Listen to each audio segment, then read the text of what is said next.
Kawawuok e gwenge ko mago mag Kuria East e kaunti ma Migori, wadhi nyaka e kaunti nindo mano ma Kiambu, kama wayudo ni oganda jokenya ojiw mondo mi kik bedi koda luoro kata kibaji moro amora kotenore koda kaka donindo mar Suprema biro tayo tijene e pacho kaendi ahinya to kinde yiero nindo mar 2027.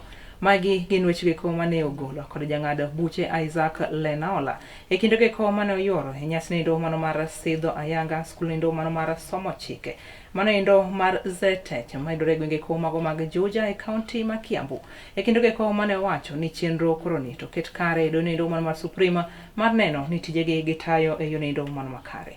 E kinde gogo bende ne oseo mokalo wechegi ko ma ifuong'o e pacho kaendi ne jang'ad buche kata jalup ogainindo mano mar jang'ad buche Philomena Mwilu dwaro mondo mi odhi e rutaya ka wacho ni mago gin wechegi ko mag miriambo kendo Mwilu biro bedo e kome onogo nyaka e kinde yiero nindo mar 2027.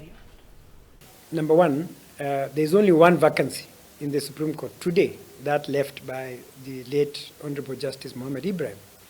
And the Judicial Service Commission has begun the process of replacing him so that, in my estimation, by May this year, we shall have the replacement of Justice Ibrahim, and the court will be fully constituted. Number two, that Doho has only just begun the process of trying to get to the ICC. Let us cross that bridge when we get there. There is no assurance that she will get the job, but when she gets the job, sometime maybe next year, then again, the Judicial Service Commission is obligated by law to fill up the position as soon as possible.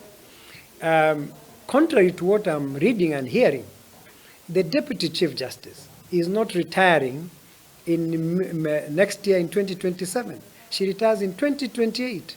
So God willing and God giving us all life, she will be present next year until she retires in 2028. So I don't see a crisis in the Supreme Court. In any event, the quorum of the Supreme Court is 5. As long as we have 5 judges in office, there's not a crisis. In 2017, we determined the presidential election petitions as 6 judges, and not 7. So it's not a crisis in my view. There is a gap. We don't just want to have lawyers who will practice in the traditional sense. There are new areas of practice that are emerging that requires a different viewpoint and a thought process, which then we want these institutions to start training. And we are so happy that the new institutions that are coming are actually presenting a very different approach to the teaching of law.